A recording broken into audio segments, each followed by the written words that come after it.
But yeah, if you guys are ready, I'm ready to start talking about military transition and kind of the experience you guys had there and lessons learned. If you guys are ready for that. Go for it. Really dump it on me, right? Uh, I went in the United States Marine Corps in 1968, got out in 1971. My transition from there was initially a bad taste. Uh, Came home, decided to do something with myself, so I went to college. Um, Went to a purple school, but then I found out that I couldn't be a veterinarian because they had the best vet college in the state. So I ended up going to a college where you could get a good education to be a speech and theater teacher. Uh, so I'm not going to talk anything about the Jayhawks. Uh, but the way I transitioned out is, like I said, I had a bad taste, but I took it upon myself to clean up a bad act because my bad taste created one of those downers for me. I Yeah. was never at that point where I was going to end it. Hmm. But it was that point where if it was glass and brown, and so it was a bad time back in those days. Hmm.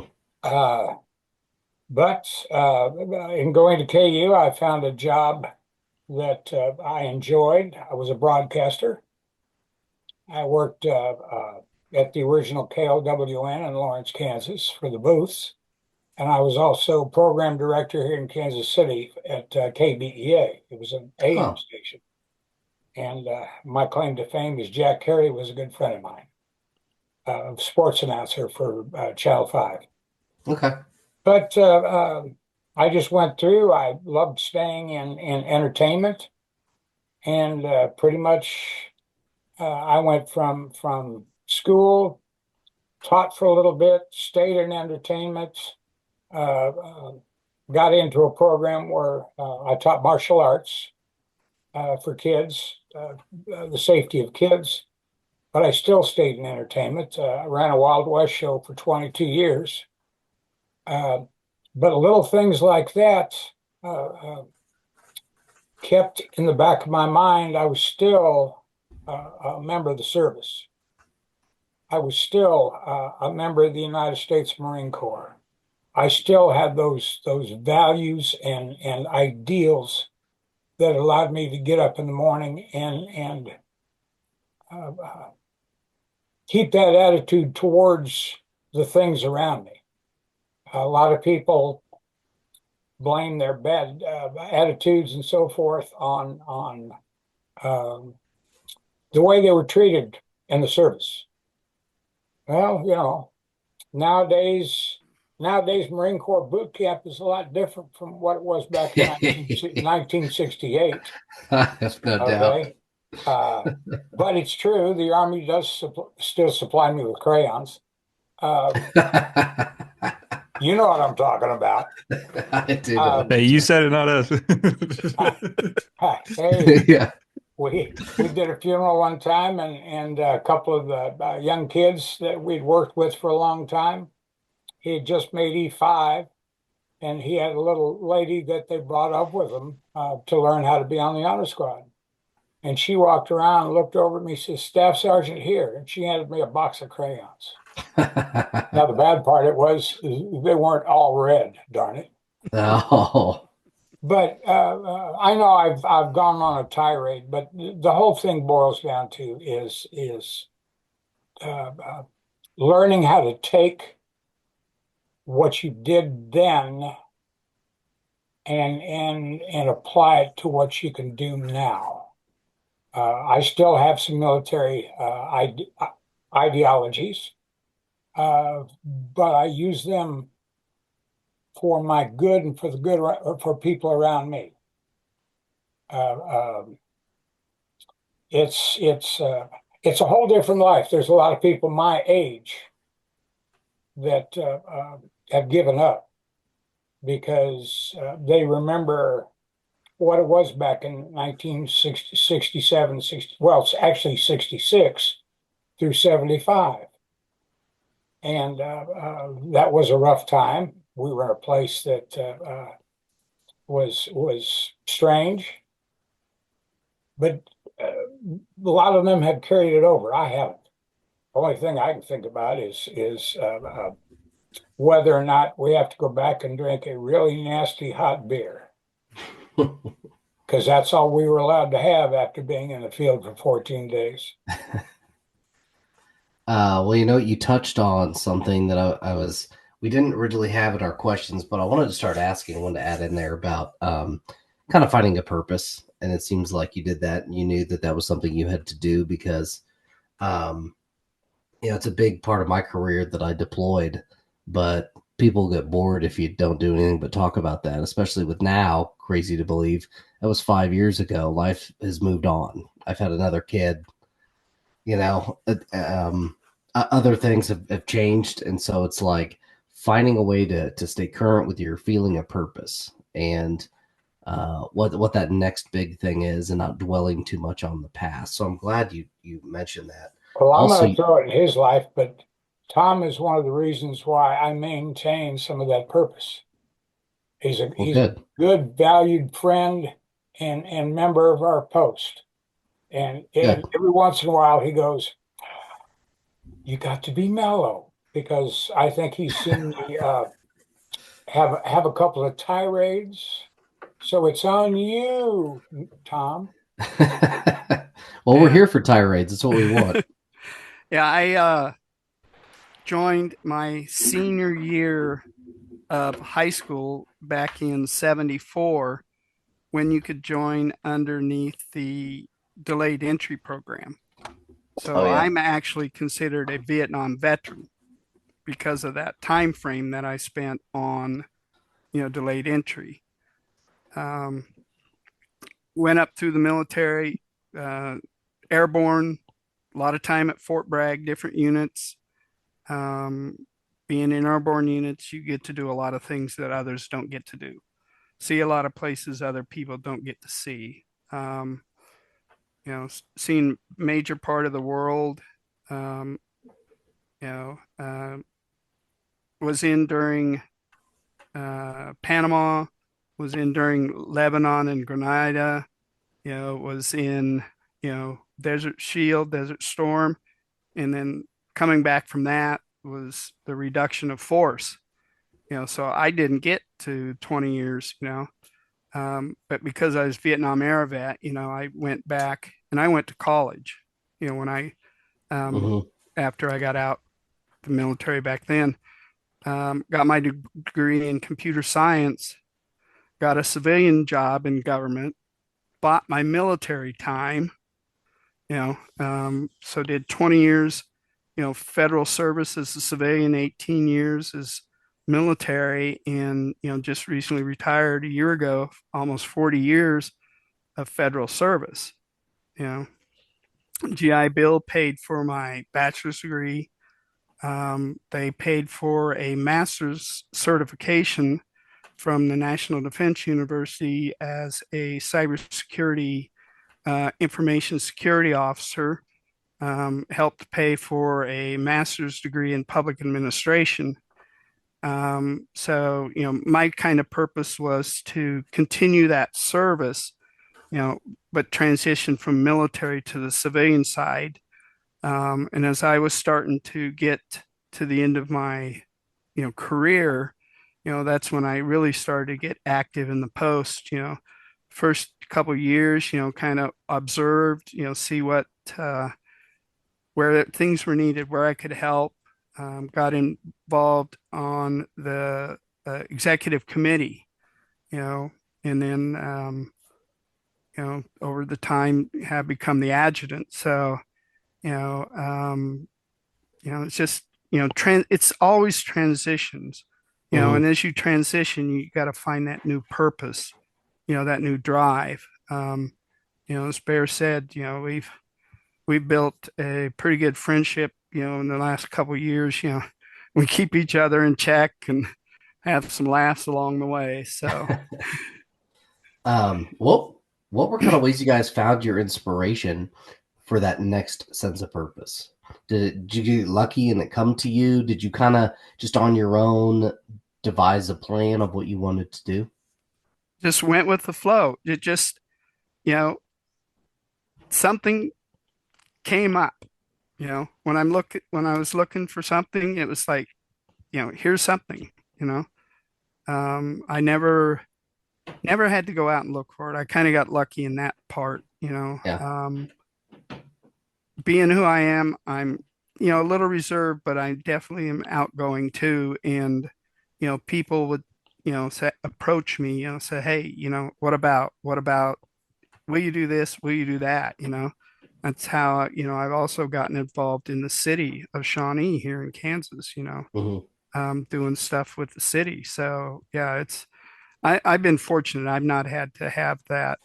There's been always something come up to me and say, "Hey, come here. We could use you to do this, or we could use you to do that." Very good. How about you, Bear? Well, uh, I'm now retired, not necessarily my choice, as my kids and my wife will tell you. I'd rather be out doing something full time. Um, when I left education, not necessarily in the greatest mode, because the principal thought that I had too much military in me because of the way that I handled the problems with kids. But it's really funny. They learned, okay? They understood. Uh, but up until a year and a half ago, I was a bail bondsman. And also, I guess they call it a bounty hunter. You would go out at strange times at night and find people. Hmm. But that's one of the motivations I had, which keeps is that knocking at your door, which keeps me motivated because of some of the young people that I dealt with, especially veterans. You get in there and you find out that a veteran screwed up, and what can you do to help that veteran during that process? The reason that I belong to Shawnee is not necessarily because it was for veteran at that time as much as it is for me now. Um, I like playing golf, and a very good friend of mine who belonged there said, "Hey, why don't you come up and play golf with us?" So I started on the golf team at Shawnee, and we've got a pretty good golf club. But then while I was there, I got to talking to somebody. He said, "Why don't you transfer up here?" So I transferred. Not too long after that, they had elections, and I ended up the chaplain. Not too All long right. after, not too long after that, I ended up as the adjutant for the post, and then I ended up as the commander for the post. For a year off, I went back to being the adjutant, but now I'm the commander of the post. But the thing that motivates me is people like Tom that I can look and say, all right, here's the kind of help I need if I ask for help.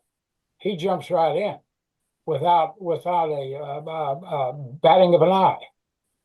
Um, I have trouble walking right now, so there's a lot of things that I can't do, but I keep trying to do them. Funniest thing in the world is seeing an old man with a cane trying to shoot a rifle at a funeral. But as thick as the snow is, I've been able to stick it in the snow. But There you go. that's what keeps me going. That's why I work as hard as I do towards the posting for veterans. And guys, what were some of the biggest challenges that you faced during your time in the military? We don't talk about war. That's fair. If you want Yeah, to skip Okay. that one, Uh, yeah. uh, when you're 18 years old in the jungle someplace and you come home, you don't want to remember. that's Even fair. when you're 30 and in the desert. Yep. Yeah. In that case, how about at any point in your careers, lives, When was a moment you experienced that you thought that's leadership? That's the kind of leader I want to be. I had I had a very he became a very dear friend of mine until I went out to his funeral. He passed from cancer because of complications, but he was a chief in the United States Navy, and he took me out of a very bad place once over there, and that's how I met him. And we stayed. He stayed in touch with me to keep checking on me to make sure that I was going to be okay. Now, why I don't know, other than the fact that you're flying in a helicopter in a strange place, and closest doctor is too far away, and all of a sudden you start talking about history. I'm a history buff. Uh, uh, I've got a grandson that just started working as a para in a school, and he looked at me yesterday on the celebration of my birthday, and he says, "I'm going to be a teacher." I said, "What are you going to specialize?" He said, "History." And that's what, ask Tom. They'll come up with some history questions. I know the answers. All right. I like Yeah. it. Mine was probably a commander I had when I was stationed with the airborne unit in Italy in the early 80s.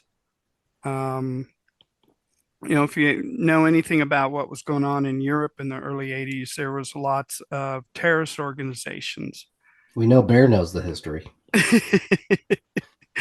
And during that time, um, the post commander was kidnapped by one of these terrorist organizations. And Wow. I had friends. Um, our unit would transition up into Berlin to do training, and Berlin Brigade would come down to do training with us. And I had friends that were killed in bombings in Berlin. So that commander stood up and kept the unit cohesive and kept us from venting our anger, you know, Yeah.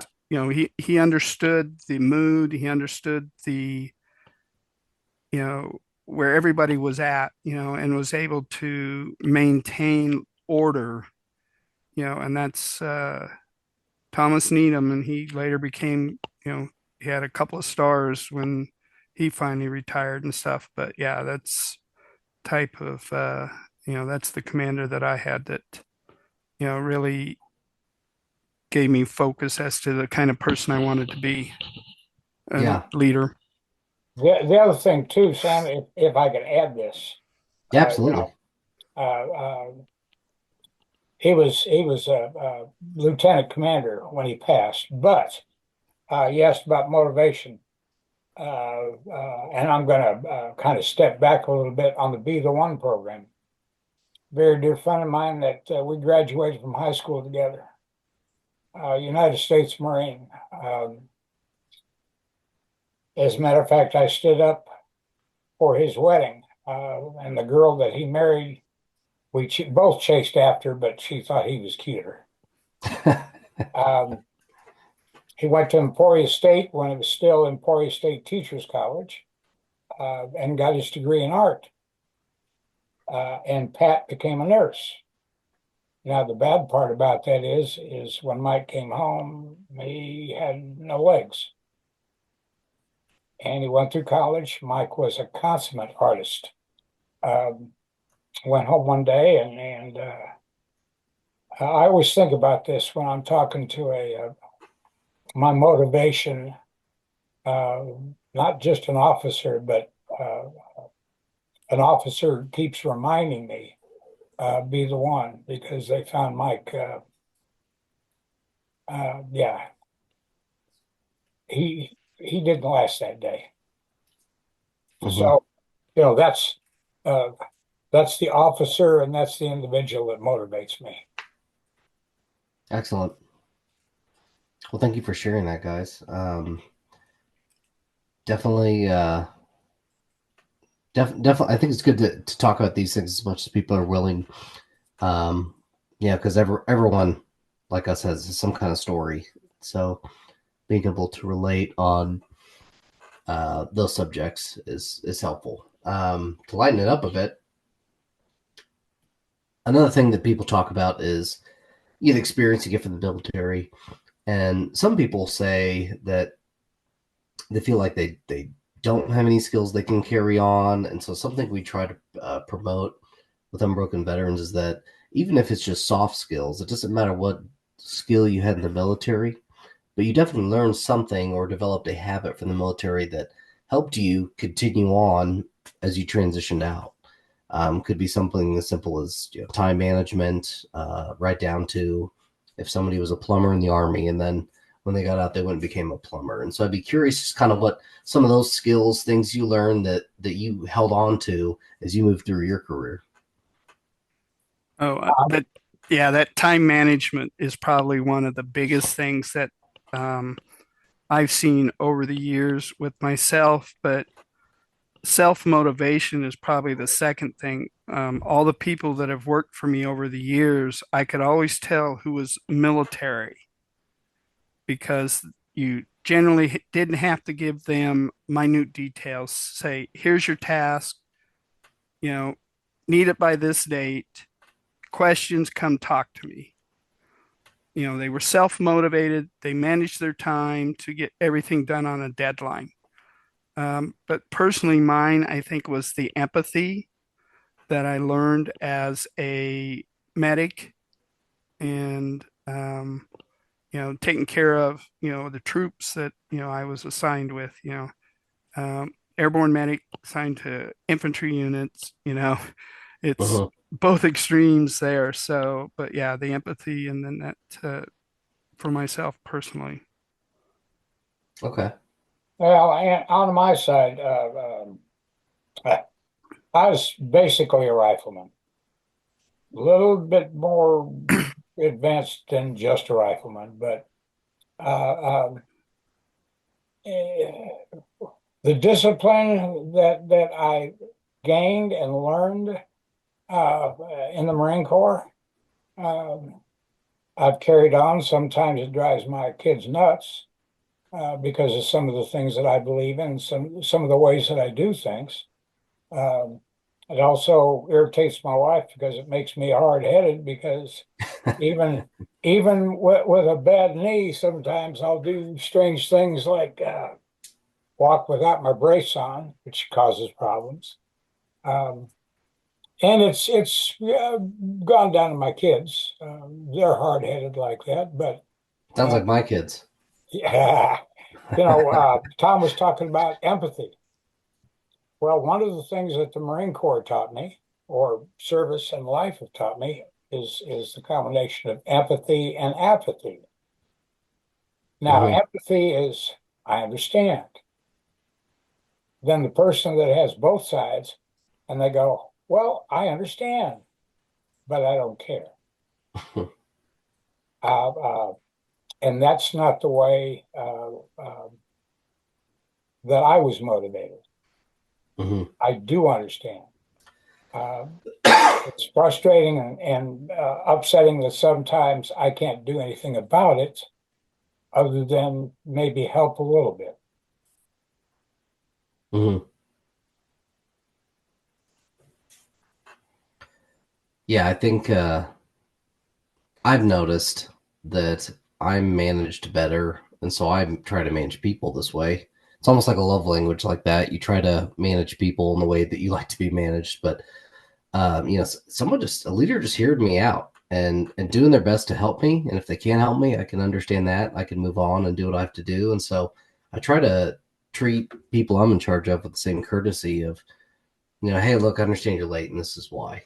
You know, I get it. I can support you for that. And I've definitely gone to bat for soldiers from time to time, kind of giving a little more light on. Of course, it always helps too when they are a good soldier and that's someone you want to go to bat for and support. And I've definitely had commanders say, "Hey, your soldiers. If you think this is a let it go deal, then we can let it go." And I think that does go a long way for people because then I can say, because the military is all about building relationships, whether you're doing it with subordinates or people above you, or you're doing it in a foreign country when you're trying to figure life out there. And when you build that relationship, it's going to benefit both sides. And so when I can turn to somebody and say, hey, if I failed you, or hey, when have I not trusted you, or something like that, I think it's more bricks in building that wall of a relationship and trust that can then be a good thing and help accomplish things later on. I'm with you on that. You always get to that point where you're trying to help people, trying to get them to understand. But every once in a while, you wake up in the morning going, okay, how many cats do I have to herd today? Oh, there's definitely cat herding. There's no question. All right, so one of my favorite questions here, I think it's next too, is so if you guys could go back in time to you, the day you signed up, what advice would you give yourself to prepare yourself? There, you read the oath, you listen to the oath, work very hard at understanding the oath because one day when you grow older, that oath will mean a lot to you. And as you stand there and you shout out, I and your name, do promise and swear to protect and defend the Constitution of the United States against all enemies, foreign and domestic. And then you grow older and you go back and look at yourself and say, remember the oath that you gave, why you gave that oath at that time. And even though you see foreign and domestic wars, uh, remember the oath. You took it. Uh, and understand why you took it, when you took it, and what it should mean to you today, 70 plus years later. And that's what I say to my younger self. I would Awesome. I would tell my younger self, shut up and listen more, That's a good one. because you know, um, thought I knew it all. You know, wouldn't listen. Didn't we all? Yeah. Didn't we all think we know it all? So caused a lot of heartburn and a few issues through the years. But I think, yeah, if I was going back to myself, would be just shut up and listen. Both good bits of advice. Mhm. All right, so we're rounding out here, almost done. We got two things left. So one, pretty lighthearted. What's just a good, funny story when you think back to, someone being late in formation and getting roasted over it, or whatever it is. Someone, especially in airborne school, I'm sure there's all kinds of funny things people did. What is something you guys look back at drill sergeant so and so, or private somebody doing something, and it just makes you laugh. I have to go back to the reception station, Oh, yeah, that's a good because one. That's a good one. when I joined the army, my hair hung down below my shoulder blades. I can't picture that. I'm sometime, trying. sometime I'll pull out. Bear's got his ponytail hidden, Yeah, but yeah. um, because I went in, it was right toward the end of May, so we were a little bit extended time there and stuff. And Mhm. haircut day, when they took us into the barber. Barber looked over and says, "Hey, Jesus, come here." I'm gonna start calling you that when I see you in your driveway. And then he cuts right down the middle and goes, "Next." I says, "You might as well finish it up." Well, and then I took my ears and I was like doing this to him, and he goes, "What are you doing?" Drill's yelling at me. I said, "Man, I haven't seen my ears in so many years." Smack me upside the head. Get out of the chair. Oh. Well, the funniest thing for me was San Diego. I'm what they call a Hollywood Marine, even though I lived here.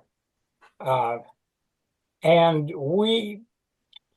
MCRD was stationed right around a large pool, pond. And then right across from there was the old runways for the old airport. Well, when we would have our physical fitness preparation, the Commandant's PFT, we would have to do our 3 mile around that particular area. You go down the road, then you come back around the road. Well, as it just so happens, the Navy training base was right across the pond. And there was nothing worse than running around and you got your gear and everything else on, and a whole bunch of blue jean t-shirt wearing little wimps across the pond are laughing at you. So the funny story is a couple of us got crazy, which is why we ended up in recon. Um, we snuck off base, snuck over to the naval base, and snagged one of their unit flags and took it home back to the base, unbeknownst to the drill instructor. And he and I would cut up 3x5 pieces of the flag, and one at a time we would mail those 3x5 pieces back to the naval base. And that was my tee-hee in 1968. That's a good one. Yeah, at a recent exercise, a few of us we took the liberty at taking, and we didn't cut them up. In fact, we had to return them, but we took some guidons from some other units because the security was so abysmal that we were just like, this is ridiculous. And so, I mean, at one point, I didn't belong on where I was, and I asked a person for directions, and they said, "Yeah, it's right over there." And so I was like, "Okay," and then I went and took it. Yeah, I always like a good story about stuff like that. Those are great. So, kind of final one, wrapping things up. What are some of the veteran benefits that you guys took advantage of, especially ones that you recommend other people take advantage of? Definitely the GI Bill. Mm-hmm. Definitely. Bear and I both were in the Vietnam era one, which was probably, I'd say, probably the best one that there ever was, I don't think anyone could argue. other than the World War II guys.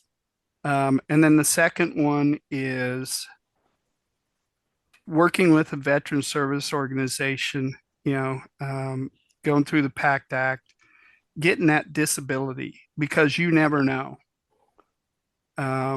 So yeah, that's the two things. I've gotten my disability, and gotten my education, and that's probably the best two components of the benefits that you have. And those are things that we definitely can help with. We have a service officer, or Bear and myself. We've got connections within the state and the city and stuff where we can definitely help folks get into those things and get them assistance. Well, Okay. and yeah, it's the GI benefits. I haven't totally used mine. I paid my way through school and other things because there are not a lot of things wrong with me that I have to really utilize it. Um, there are young people out there that can borrow from me in assistance.